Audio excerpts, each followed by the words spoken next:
Welcome to the Car Sim and Race Driver Show, presented by Hugh Hattrick.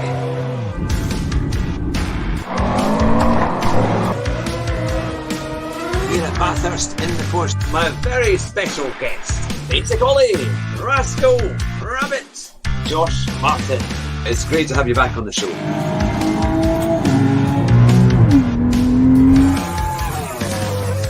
Drive fast and try not to crash. Hello and welcome to the Car Sim and Race Driver Show with me, Hugh Hattrick, and my very special guest, all the way from the USA. It is James, aka Adventure Racing. Welcome to the show, James. Hi, I think that might be the best introduction I may have ever had in my life. Well, you certainly deserve it. And as punishment for coming on the show, you get an introduction like that. But it's great to have you on the show. And we've got many of your followers and your community here with us today, which is fantastic. And they're already making lots and lots of comments here, which is great. So we'll soon start asking the questions from them. In fact, I want to say, I hope you're ready for some tough questions with a joke at the end of it. So we'll see how serious they all are in the next few minutes. But for those of you who are watching tonight for the first time and perhaps don't know who James is or haven't subscribed to his channel yet, make sure you do. How did your kind of gaming and sim racing career start? Well, we're going to have to roll back quite the years. Like I was saying to you just before, I've always been interested in gaming.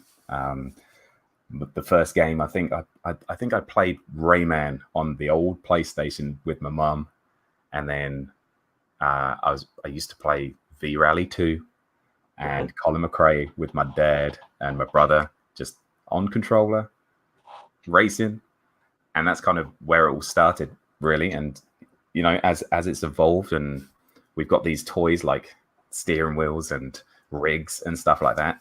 It's just they're cool things to have, and it's just one of those processes that just you start little, and then you see someone else with a brand new toy, and you're like, I kind of want that brand new toy, and then it hit. Yeah, here we are. I mean, I said that I played Gran Turismo Sport growing up, and then just after I started the YouTube stuff, and I was playing different games, I saw Super GT, and I was like, I used to play Gran Turismo, and I used to be fairly decent at it.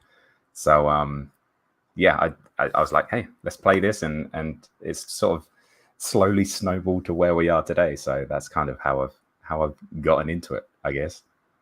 And what do you think it is that appeals about Gran Turismo to you? Because it's such, I mean, it's a very, it's a game that people can just jump on and have a go at and immediately get have a lot of fun with. But is there any particular tracks and cars and kind of championships that you like to take part in? And what's the biggest appeal for you with the game?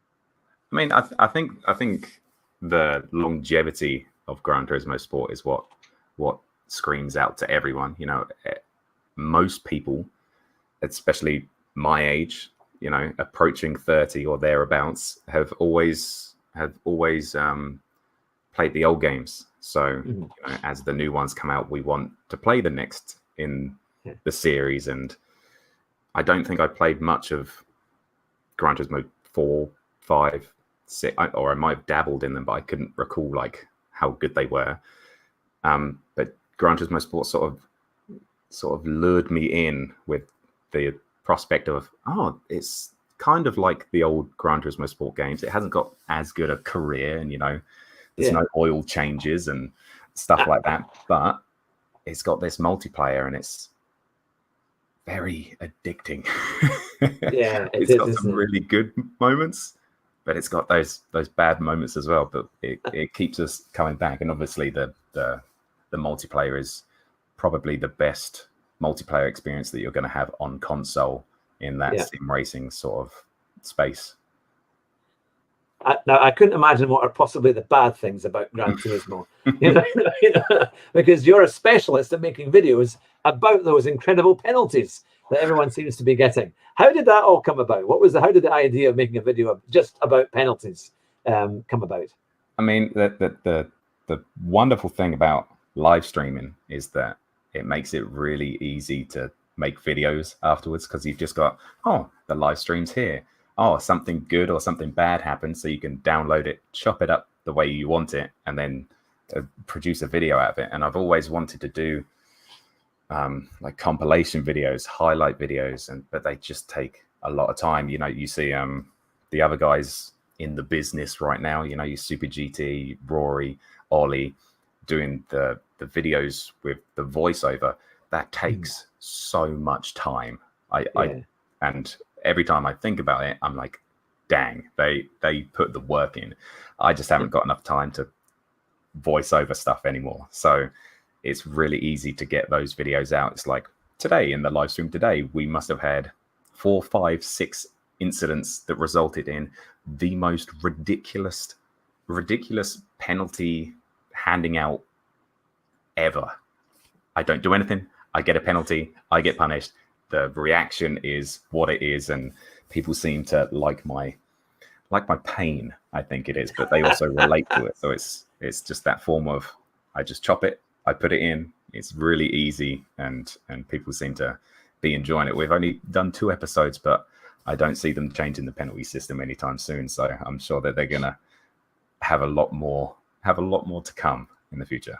Yeah, it is kind of crazy, isn't it? Because you literally, if you touch somebody, you know, or they could come into you, and then, you know, with that touch, they end up going slightly off, and then you find yourself with a 3-second penalty, and especially at places like Laguna Seca, you know, or was it the Nürburgring, or the Nordschleife as well? They had a few weeks ago.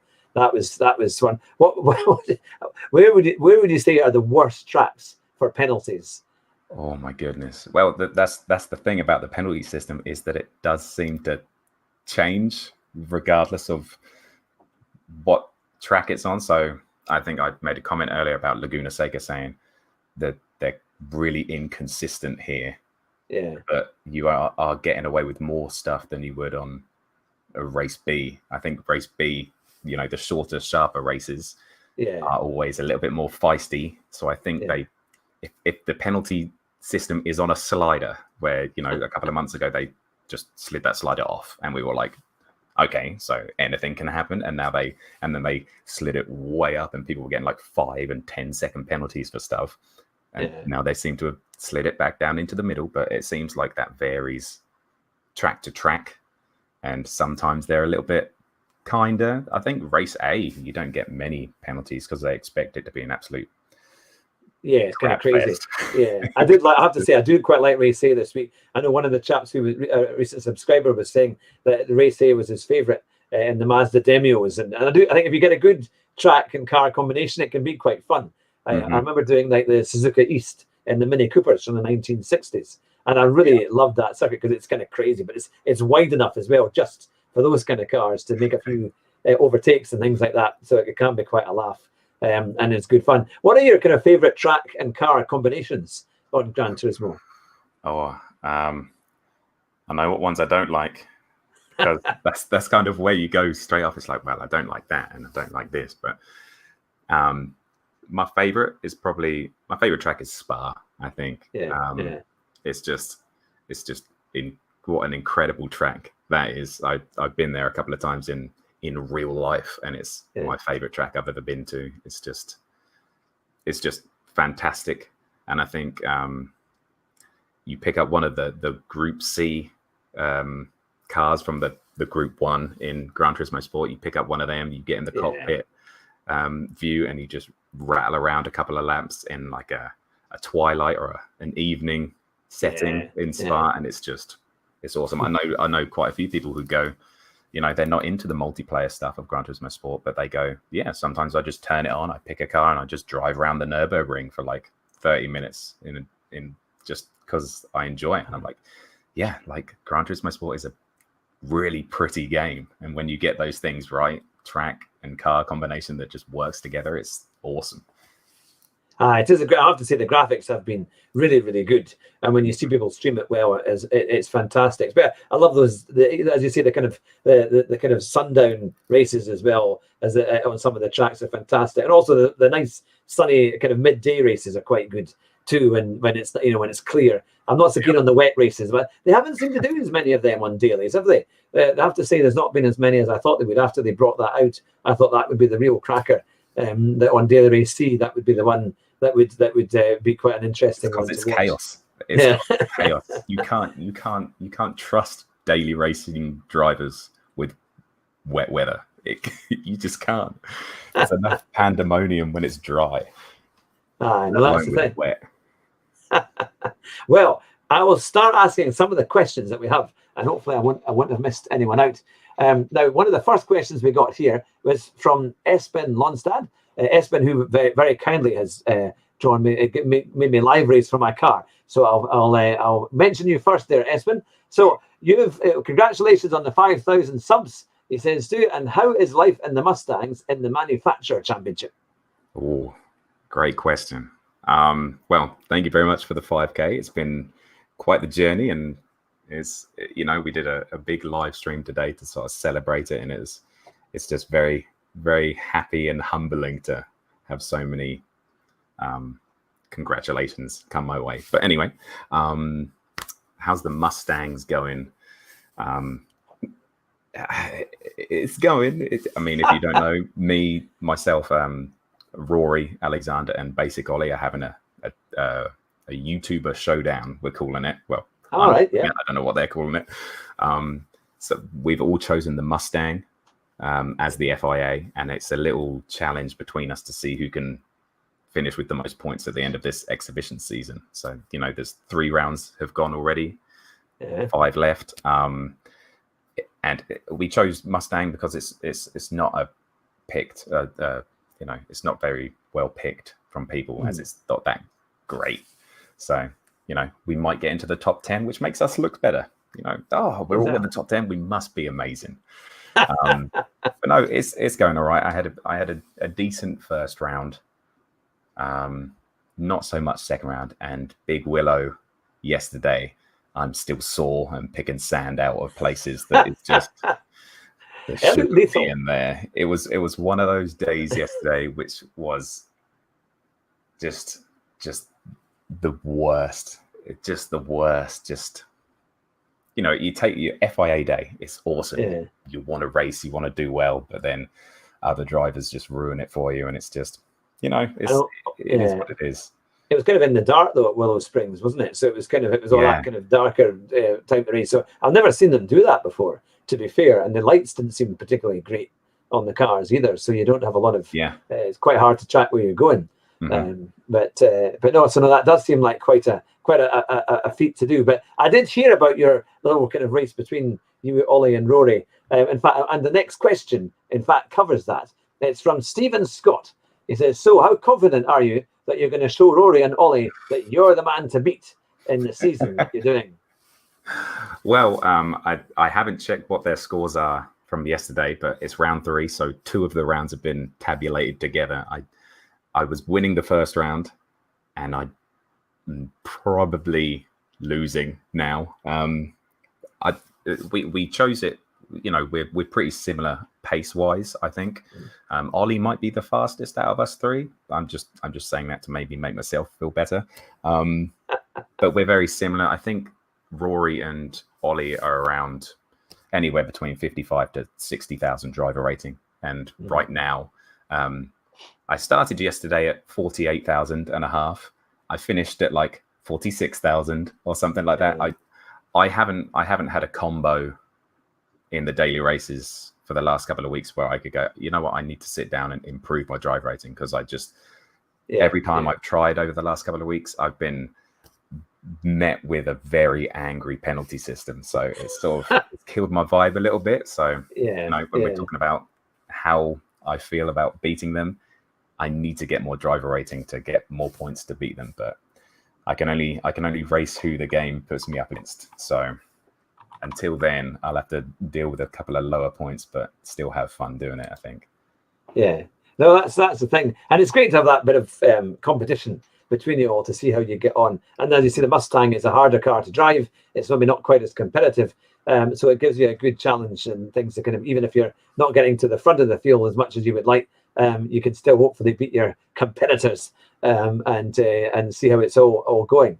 But I'll go on to another question. And actually, one of the quick things I want to say thank you to everyone who's in the chat just now. It's great for all your comments. And to Rob Craig, yes, indeed, I am a fellow Scot. That's right, based here in the Scottish borders, just literally a few miles away from the English border. But there we go. Now, here we are. I will get on to the next question. From GTS Rogers Racing, what do you prefer, Gran Turismo or Assetto Corsa Competizione? Great question. Right now, my heart says ACC. I am really enjoying playing that game. The only thing that's bad with it right now is that there seems to be a couple of disconnection issues when you're in the open lobbies, which makes it, difficult to get any kind of momentum through. But obviously, Gran Turismo Sport has that issue as well. So, I think multiplayer, I think Gran Turismo is the best. It's the best experience multiplayer wise on console. But ACC is getting there, and I think over the next couple of months there's a new release, there's a new tracks coming out on ACC in January, so I think that's going to get a little resurgence. I like that it's a little bit more technical. You have to think about tire pressures and a little bit of downforce, what brakes you're using and stuff like that, stuff that I'm clueless about, but I'm very happy to have people when I stream to help me out. Which you don't kind of get that with Gran Turismo Sport. It's like, here's your car, we've tuned it for you, and there you go. Do the best you can.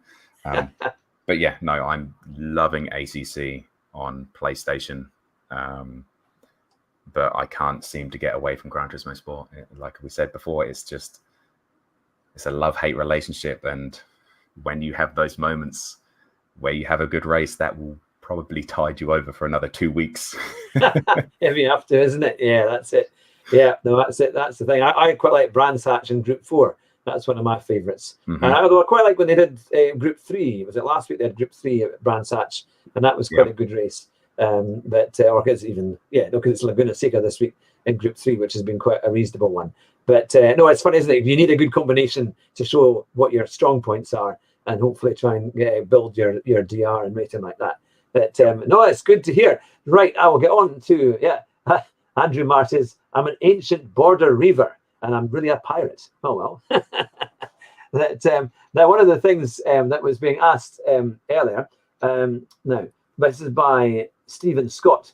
I know you love the realization of the cockpit camera, but most of us think that you would be faster on a different view. And will you ever try a different view? Well, yeah. Like if you don't know me and don't know how I race, I race in the cockpit cam, and I think when you had Tidgeny on here, a couple of weeks ago, whenever you did, I asked the question of why do you use the view you use, or I might have asked him in a live stream or something, whatever. He said that something about it's giving you an advantage. So why would a player, a racer, not take that advantage? Racing in the cockpit view in any game, in any racing game, you are at a disadvantage because you just don't have the POV that you get from bumper cam, hood cam, or even chase cam. You don't have as much information to go off around you. If you're in chase cam, you can see the car right next to you, so you know what they're doing, or you can try and predict what they're doing. In cockpit, you can't see anything, so you're relying on that little bit of a radar, or you're trying to just predict. And I think that's a little bit more like real racing. That's the reason I go in cockpit, because I want that slight bit of realism, that immersion that you don't get with the other ones. And will I change? I don't think so, because I want to go to PC gaming eventually. iRacing, ACC over there, whatever else they have on offer on the PC world.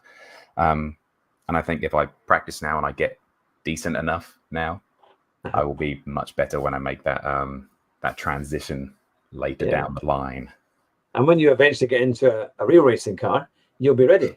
because that's the thing, isn't it? It's you'll be able to see it because you have a much better idea of what it's like, isn't it? Because you're not used to the excellent views of a normal of a game. You actually have all these barriers, the roll cage and things, that the blind spots, which you have to overcome. So no, it's a good challenge to do that, and it's commendable that you're trying to get that and still finish well in the races, which is good. It's definitely. Now we've got Gary Gilmore, who's saying one of the happiest racing guys on YouTube, and he always cheers me up. So there you are. You can't get higher praise than that from there. No, Gary Gilmore, Gran Turismo Sport legend. Yeah. There we go. Now, here's an interesting question from Smoker Mike 77. With the tech improvements with sim software and rig setups, where do you see sim racing going, or hope to see it going in the future, as in more mainstream and leagues and competitions? I mean, I think with the exposure of all sim racing over the summer, racing didn't happen, so you saw real life drivers jumping into sim racing, and there was a lot of positive, a little bit of negative here and there, but I think the most of it was positive because you had people beating real life drivers on the sim games. And I think competitions, money, prize money will all improve over time. It doesn't happen overnight, and I think that will get better. And I think on the technological side, I think virtual reality is how it will. Yeah, it's got to end there. There's going to be a room of 50 people all sitting in the same room with VR headsets and on 50 different rigs. That will be the pinnacle one day, and that will be amazing to see. Not there yet. Can't do it right now, but I think it's definitely coming, though, isn't it? Yeah. I love these big events that they started to do before COVID, like the F1 events and the GT Sport events. It was great fun to watch them, and the latest technology. And I thought that would be an amazing thing just to go and watch, because I think they had the big championship at the Sim conference, or the big sim show that they had at the Nürburgring last year. And quite a few YouTubers went to that, and it looked absolutely fantastic. But yeah, so no, that would definitely. I can't wait to see those things start again. I know that some of the guys we had Josh Martin and Chris Hay on a few weeks back, and they actually were doing a sim race, commentating on a sim race at Monza when there was a real GT3 race going on in the background. So as they were sitting there at the end of the pit lane, they could see the cars going past them and joining the track. I mean, how more exciting can you get than that? At Monza, you're virtually in the thick of the action and you can see it all happen, which is absolutely brilliant. But a very quick plug, just because we've got Rory in the chat there, I noticed, and lots of over 21 people in the chat, which is fantastic.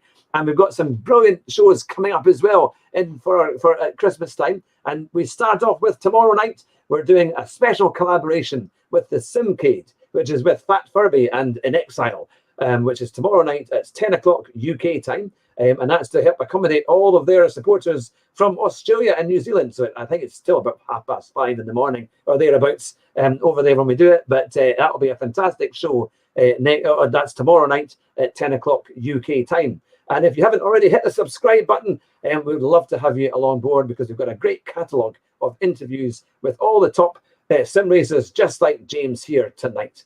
And in a week's time, we've got our Christmas special, where not just one person will be interviewed, but so far we've got 3 guaranteed, or they said they were guaranteed to turn up. Hopefully they will on the show. We've got Rory Alexander. That's right. He's come back for another go in a week's time. We've got Basic Ollie. He's coming back as well. And we've also got Keirith Cart. So, and there could well be another 1 or 2 more coming next week. So that will be an awesome show. So I thought I better let you know, as so many people are watching, it would be fantastic to have you along with us today. Now, we've got a question here from YRMA Fletch X Bull, if that's how you pronounce it. Right there. Hi, Jesus. Can you ask James a question for me? Can you ask James where the hell my t-shirt is? Fletch, I need to design a t-shirt first. Okay.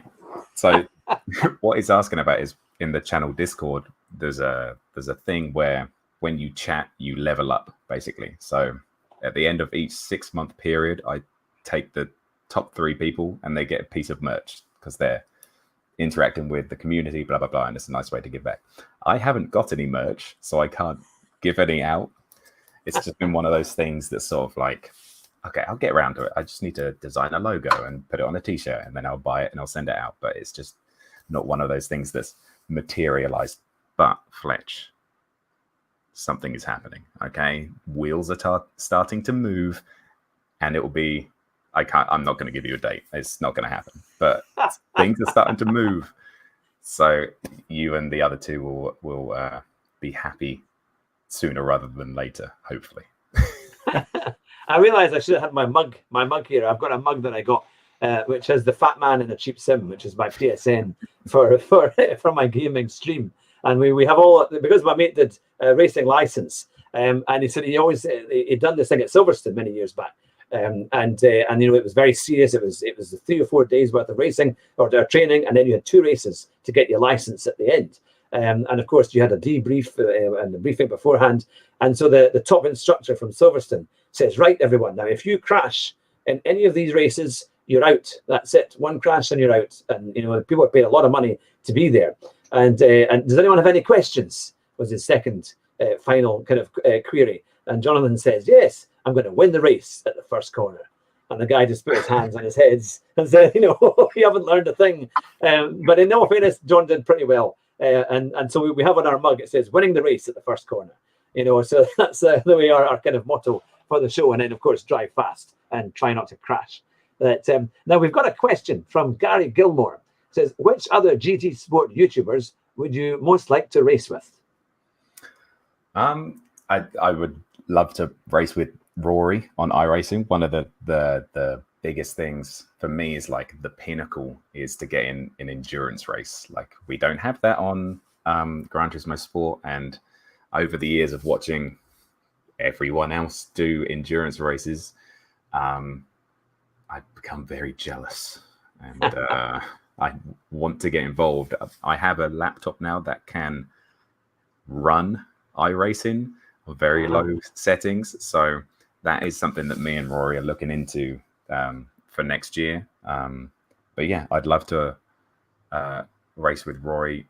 I'd love to race with Super GT as well. You know, he's the reason that I started playing Gran Turismo, and I think that'd be a nice thing for me. I don't know how fulfilling it would be for him, but it would be awesome for me. That'd be a nice little thing. And you know, why not throw Jimmy Broadbent in there as well? When I was at university, his 100% playthroughs of his Formula One career kept me going through writing dissertations and stuff like that. So that would be a nice addition to the fantasy dream team. Absolutely. That. Well, we've hopefully got Jimmy Broadbent coming on the show. I did manage to get him in a stream to say yes.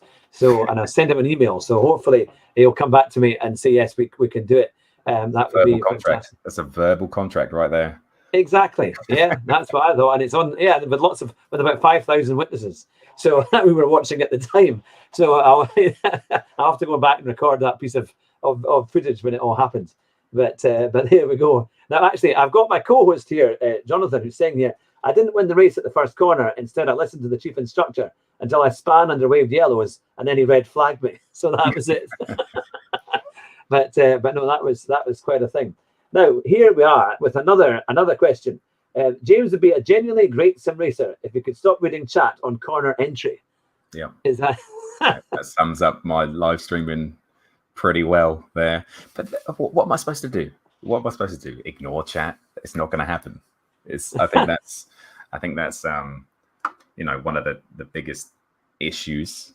You know, like you were saying just before we started this, you know, this is a great way to sit back, answer questions, connect with the community and all that kind of stuff. And yes, us as content creators, when we are live streaming, we try our best, but it's very difficult, you know, and I'm not complaining about it because it's awesome. And I love live streams. The more people talking, the better I perform, I think it is. So, you know, I love flicking over, looking at the screen, then looking at the chat.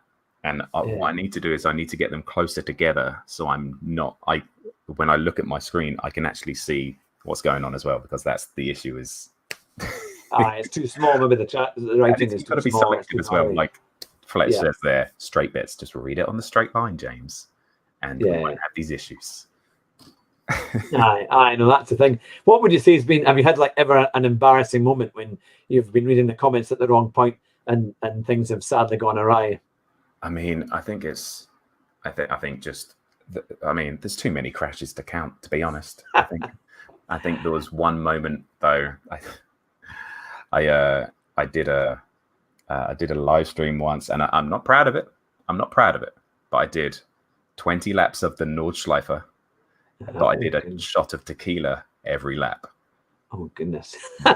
Yes, I finished all 20 shots as well, which is impressive that I'm not dead. But there was a moment where I was reading chat and someone whipped past me, and I was physically scared and jumped by the car and the sound coming through. I think that's one of the funniest moments I can think of. Don't know how I still remember that, but of reading chat and something happening on stream that I should have been paying attention to. We've got a quote here from Rob Craig saying, even the chat tells him to stop reading the chat. Which I think is it's a vicious cycle. It's a vicious cycle. And Gary Gilmore says, in the early days, we would tell James not to look at the chat at all. So that was it. Now, we've got a good question by Fat Furby here. Not sure if this has been asked, but what's your setup, James? Okay. So for the longest time, the OGs will know that I was on controller for a long time. Then I dabbled with a Logitech G29 for a while. I love that. That was back in England. Then I moved to America. So I couldn't take it with me. It took me a while, but then I've got a Thrustmaster T300 RS is what I'm using right now with the 3-pedal setup for those of you who care. And that is attached to a Next Level Racing FGT Lite. So that's the equipment that I use. My living scenario that I do, I pack all this down and I put it away, and then I get it back out again when I stream. The whole process takes about 15 minutes before and after. So luckily for me, on this one occasion, my girlfriend is visiting her parents tonight, so I don't need to take it down. Yes, the little victories. But yeah, I have that. I have a Blue Snowball microphone that I stole off my brother. I've got a Logitech camera. I'm not sure what my laptop is. It's some kind of Asus gaming laptop. It was around $1,200, I think. PlayStation 4 Pro and a Samsung monitor and a cheap $5 light that I just stared into and blinded myself with. Well, I think that answers that question. That's great. No, it's a good setup. I like the Next Level Racing seat as well. Yeah, it's really nice. I was looking for stuff because I had a play seat challenge before, but it looks similar. But is it quite different? It's similar. It's so much bigger. It's the play seat challenge, for those of you who don't know, folds up and you can put it away. This does the same thing, but it's just chunkier. It's about 45 pounds in weight, so it's not light, but it's really sturdy. I think I'll try. I've been meaning to tell myself to do a little review on it as well, because I think they're quite a new brand. I was looking to get a play seat challenge, but the way that there's like two little things that dug into my legs, and I remember that being super uncomfortable. So I was like, you know what, I'm gonna look for something else. And it does actually under your knees. A little bit wider. I'm 6 foot, so I'm not small. But I've got plenty of headroom, and it all folds up, and it's really good. I would 100% recommend it to anyone that needs to put stuff away. And they've got 4 or 5 different rigs as well that look pretty awesome. Yeah, I'll have to have a good look at them. Mm-hmm. Now we've got a great question here from Nipperdog, which I'm sure you'll enjoy. It says, would you give up football coaching if the channel blew up and you became as big as Super GT or the Key 25, etc., to make a decent living out of becoming a full-time YouTuber? Man, that's a loaded question. hope my girlfriend's not listening to this. No, I'm joking. So, you know, she can lend you the money. It's like, what is really cool about my living and work situation right now is that I'm in America. So the time difference is 5 hours from me to you guys in UK and Europe and whatever. So I work in the evenings right now, which is, if I start work at 4, that's 9 p.m. your time or whatever. I have a day off today, which worked out pretty dang well. Yeah, absolutely. Yeah. So I think doing it as a full-time gig would be very risky. I think, if you have a following like Super GTs, it's like, you can make one video and it's got 100,000 views, and that's kind of more than a weekly wage. But for me, I don't make enough money right now to consider it as a viable option. But I would also, I want to coach for as long as possible. Starting in January, I am starting a master's course, and I'm starting basically a new job as well. So I'll be doing twice as many hours at work, doing a master's course on top of YouTube. Wow. And I shouldn't phrase it like that as well. I should phrase it in a different manner. And then you're spending time with your relationship and your friends and stuff like that. So January is going to be very different and difficult. Luckily right now, Monday to Friday in the days, I have nothing. So I get to do this. It's kind of, it's here. I get to do it. Like today, I don't have work. So I managed to bash out a 5-hour live stream. I get to do this with you. I might go play some Cyberpunk later tonight. It's just I do what I can when I can. So in terms of, would I do it if the opportunity came and I'm making $60,000 to $100,000 pounds a year? Hell yeah, I'd go for it. The more time you put it, this is the thing with live streaming. You put in, live streaming is kind of different from any other job, because the more you live stream, the more exposure you get, the more followers you get, then everything just adds up. So that it's when you decide to go, okay, I am full time right now. So you look at Key, for example, the Key 25. He is full time, so he does multiple streams and multiple hours a day, and that is how he earns money. Right now, I do 3 hours a day because it's a hobby, and in all honesty, I don't get paid much, or I didn't get paid much for my job. So the money from YouTube legit paid rent and gave me food this year. So it's like, that's pretty good going. That's a good increase, awesome. Isn't it? It's awesome, and I can't thank the community enough. And I'm so happy that I get to entertain and to make people happy for a couple of hours a day, especially in 2020. It's a real crap year, so I think it's been awesome. That's brilliant. I have to say, I can see in a few years' time, the series of Judge Judy, of course, which is big in America. There'll be all these kind of people on YouTube who said, yes, I was going to be a YouTube star, and I knew I would make it from day one. And so I went full time and asked my girlfriend to pay. She thought, you can go and earn the money, and I'll be a YouTube star. And you can just see what Judge Judy's response would be. Exactly.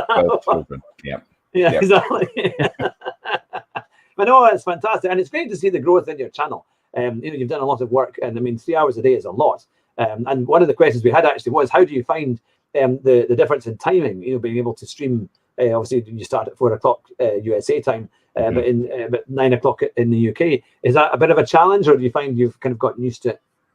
I personally, it's a challenge for me, because I do like to try to treat this as a business, because if you try to treat it that way, hopefully you see the growth in a certain way.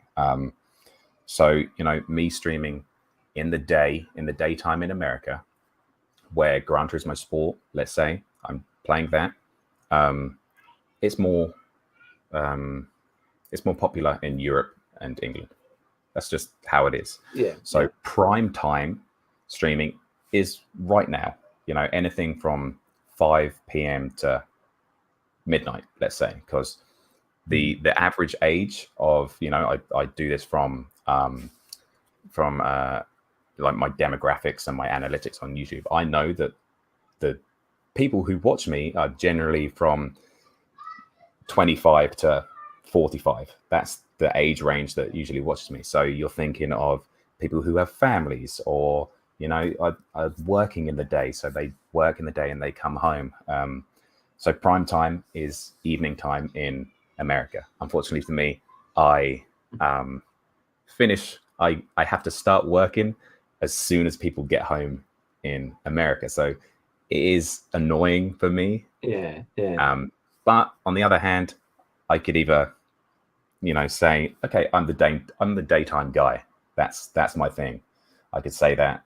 And the couple of times where I've been like, okay, you know what? On Monday, this Monday, I was like, you know what? I'm gonna try and stream at the same time as Ollie and Super GT and whatever. And it doesn't work because my viewers don't expect me to be live, and they're watching other people. So it's difficult. And yes, I think that it plays a big part in growth and stuff like that. Not being able to do it on primetime Europe as it is. But I mean, the fact that you've grown to that level, and I mean, Basic Ollie knows you, Rory, you're in a team with them, or you're doing your championship, you're racing.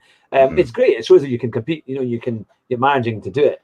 I think it will definitely grow, and your channel will grow, and that will maybe help to allow you the time to do more as things go on. But it is good, at least, that there is times when it can swap, and you're able to be able to play these games. In fact, I know that from Lippy Racing, it says that time zone issues are for the weak. So I don't think he's from, I think, Australia, New Zealand, isn't it? So sounds like that is the thing, isn't it? You're hours and hours away. I don't know how they manage that, but that is pretty good, certainly. Now Gary Gilmore has said that's the Adventure Racing T-shirt. It's more than a hobby. That it's going in the scrapbook. That's in there. And we've got a good question for you here. Is James the third Hemsworth? So maybe he thinks you look like Liam Hemsworth. It's funny you say that, because who's the Hemsworth that plays Thor? I can't remember who it is. But he's the actor that plays. Is it Chris? Maybe it's Chris Hemsworth. No, that's a good question. Anyway, whoever plays that, there's a kid that I coach, and he calls me Thor because he thinks I sound like Thor. So every time I go and coach, he comes in and he's like, "Hey Thor," and I'm like, "What's up, puny human?" and all like that kind of stuff. It's funny you say that. Oh, that's brilliant. That certainly, I think we're all looking forward to seeing your T-shirts come out, because they sound very, very funny and very good. So that'll be the thing. Your next plan will be a merchandising, but which of course you can qualify for, isn't it? Because if you have over 1,000 subscribers, you can advertise all your T-shirts and things like that. Yeah, I think so. I think there's a couple of websites. Someone said Teespring. I think I can do it through my Streamlabs as well. It's got a merch section on there, and it's just something that I go, okay, I've got a free evening. I need to, see if I'm creative and try and get something going and put it in a logo form. But I just want it to look really cool, because I don't want like, oh, it's a helmet or it's a thing or it's like, yeah, but we just passed 5K subscribers, so I would like it to be like, you know what, this is a 5K special. All the members that are on my YouTube channel, I call them the pit crew. They're always helping me, whether it is, and anyone who subscribes is part of the pit crew. So I think that is where I'm going with that piece of merchandise that's going to be coming out hopefully in the next month. Don't get your hopes up. Oh, that's it. One of the questions we've had as well. I'm pleased to see that our guest this week, James, is looking healthy. Poor Super GT had passed out by the 30-minute point. So he's just saying, I hope you're still well and okay for the rest of the show. But thankfully, Super GT did recover. He just had a very bad migraine, and he assured me the next day it wasn't anything to do with my interview. And Andrew Marr has said, it's 5K like 5G, but Korean instead of Chinese. So it's there we go. You're always going to get random comments. That's the one. But now we've got a good question from Smoker Mike 77. What was your first ever car, and how many tickets for speeding did you get? Oh God. Well, one, I've never got a ticket for speeding. And this comes from the story I will tell you now of my first car. So, growing up, my dad always said, James, whatever money you raise for your first car, this is when I'm 16, getting ready to turn 17, get a car. Whatever money you have, we will double it. We'll go to a dealership and we can pick you a car out, whatever you want with that money. I'm like, great, yes. That didn't happen. And he gave me a purple automatic Nissan Micra that he got from my auntie. So that's my first car. I use that to drive to school every day. And you think of automatic as well. So in America, everyone has automatics. That's the thing. Yeah. In England, not many people have. Well, if you have an automatic, it's probably a nice car. But that's how I viewed it growing up. So a purple Nissan Micra, like a 1990 Nissan Micra as well. It wasn't a box, but it was a little bit rounded, kind of sexy, but it sucked so bad. We would like drive it and we would bump into each other, in sixth form. We would like crash into each other's cars, just bumping each other. One time bumped into someone, his bumper fell off. Anyway, that's a different story. What happened was, and this sort of goes with the reason why I don't have any speeding tickets, is I passed my license in, let's say, July, drove for a couple of months. On New Year's Eve, I was driving to a party. I had a couple of crates of beer in the boot of the car. So it was a little bit, a Nissan Micra weighs no more than a feather. So a lot of beer in the boot. I was driving around a corner. There was a little bit of mud. I'd come from Suffolk, so the bit of mud from the tractors. And I went round the corner. It just rose up, and the car went away. And I span into a telegraph pole, like a big telegraph pole, and it hit me just in front of the driver's door. Steering was completely broken. You could spin the wheel like this. My new touchscreen phone that I got for Christmas shattered in my pocket because I had it in my right leg pocket. There was like a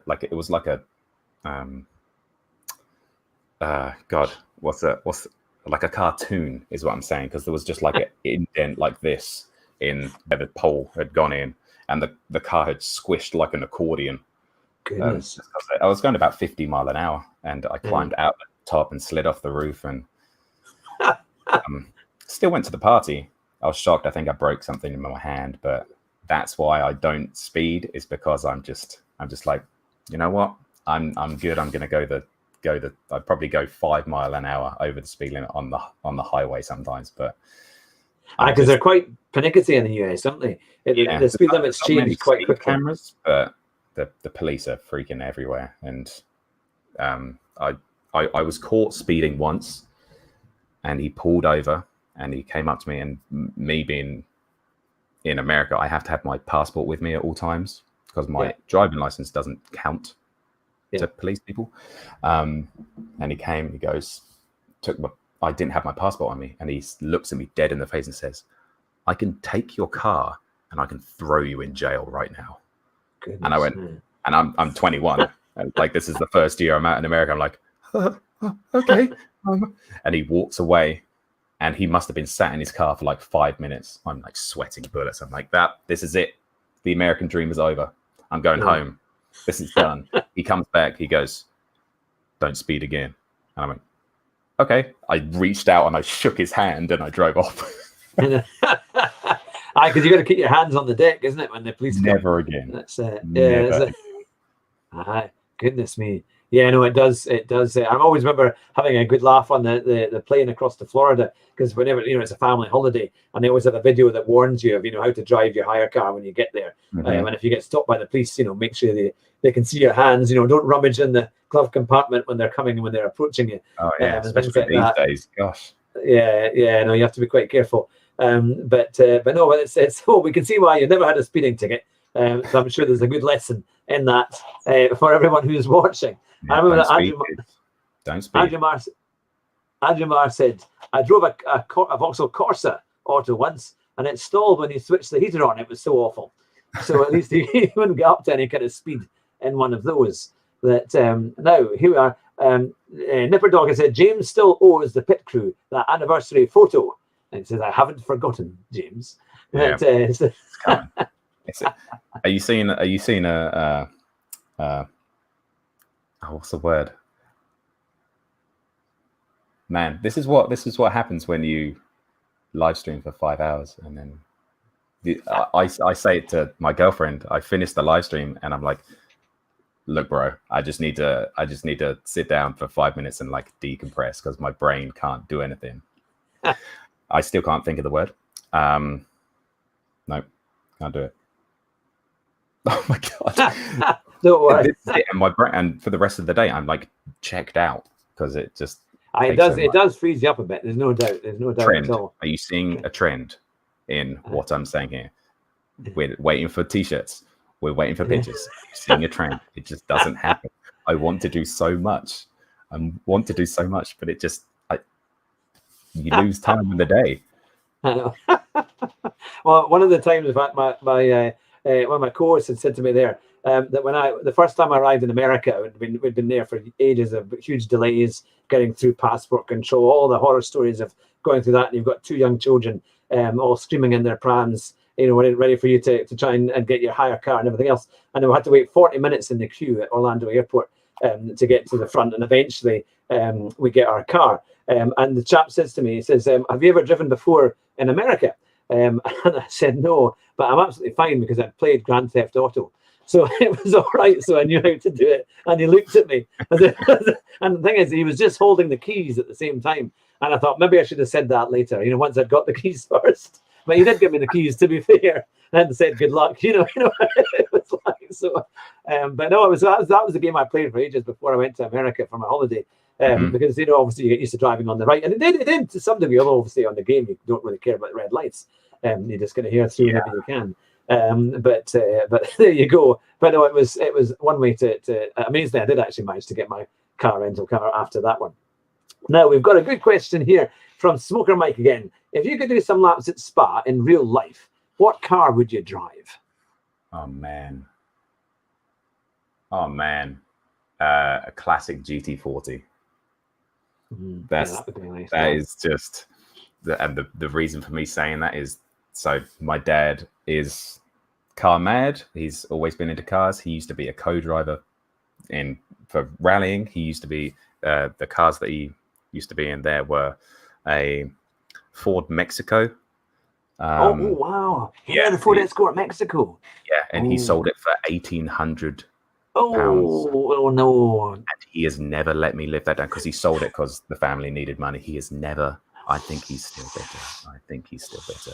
This is even worse. He had a BMW 2002, probably 3 years ago. He was like, I need space. He's got loads of cars. He's just a little bit of a collector and doer-upper. And he was like, I just need space. He sold it for what he got it for, which was like 1,800. And like 2 years later, it's like worth 15 grand and stuff. Oh, like easily. And the Escort Mexico, you wouldn't like to put a figure on that. But yeah, he used to do that. He was a co-driver in a Metro 6R4.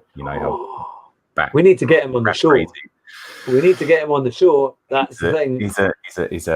He's a wild guy. But now he races BMW 2002 and he's got a Saab touring car as well. If you've ever seen the Saab touring car that's like white with the fluorescent orange trim, if you just search Saab touring car, that the car that comes up, that's the car. He bought it from the south of France for like 30 grand or something. It's just, and he's got it sitting there. It's just going up in price, I think. So, that is quite so easy. Yeah, so I mean, it's great to be able to race, and I mean, but that heritage is amazing. Yeah, And what sorry, went off on a tangent there.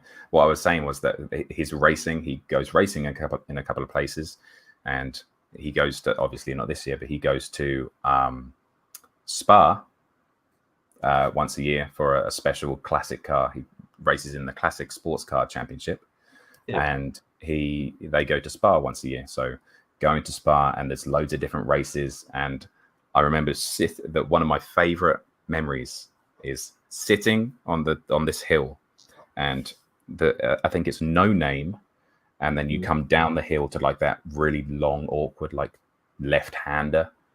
So you're sitting on the hill. If you're going down, there's a shack up on the right, and I was sitting next to that shack, looking there, and it was like twilight, and the GT40s. There was two of them, and they were just destroying everybody.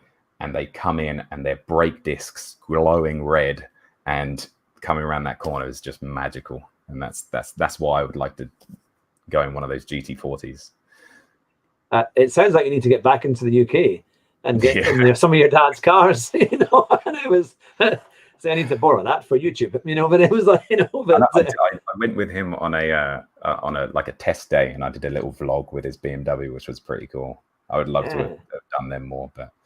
Oh, we have to get him on the show. If he'd ever come on the show, if you think he would do it, that would be incredible. Because we're all kind of classic car mad as well here with my co-host too. But it sounds like that would be extraordinary. The kind of cars that he's got, and to hear about his co-driving and all the kind of things he's been doing and racing, that would be absolutely fantastic. But yeah, no, that's the thing. Well, now we've got a question from Arden Blue. Are we having an adventure racing Christmas party this year? We'll definitely do a Christmas special. I don't know what that'll be yet, but we'll definitely do a Christmas special. Maybe we'll get like a big voice chat in Discord or something like that. I said this probably over a year ago. If I ever reach like Super GT levels, I want to do like a party, big old party. And just everyone comes to it, and or like a racing event, like Brands Hatch, and everyone meets there and stuff like that. And I would love to do adventure racing parties. That would be awesome. Oh, that would be something. Well, one of our plans is eventually to have a kind of sim racing centre, whether it be in the Scottish borders here or maybe slightly further south. That's the plan, and we hope to be able to have some of the top drivers coming along and doing a big event, and actually have them all live together in the one place. And in Duns, in the Scottish borders, we have the Jim Clark Memorial Rally, which is coming, obviously, that to be cancelled because of COVID. But it's one of the few places in Britain that they allow you to use the private roads. So they actually race around the centre of Duns, and then out they go and into other areas of the Scottish borders. But we thought it would be an amazing event to have all the people that come to watch the rally, and then have sim racing events at the same time, because obviously there's breaks and things like that. And we could have everybody coming along with all the communities and watching it live and then streaming it out on YouTube. So perhaps I have asked Super GT, I have asked Tidney, and the Key 25 as well, and Rory too, and they're all very keen. So you never know. Perhaps you could be another chapter to come alongside and to do a live. It's good to in the future. Well, you know what? It's definitely possible. We're making steps towards it. And once COVID is hopefully gone, it'll be a lot easier to put on these kind of events and things like that. So no, that would be fantastic. In fact, somebody's mentioned here they should go to Knockhill.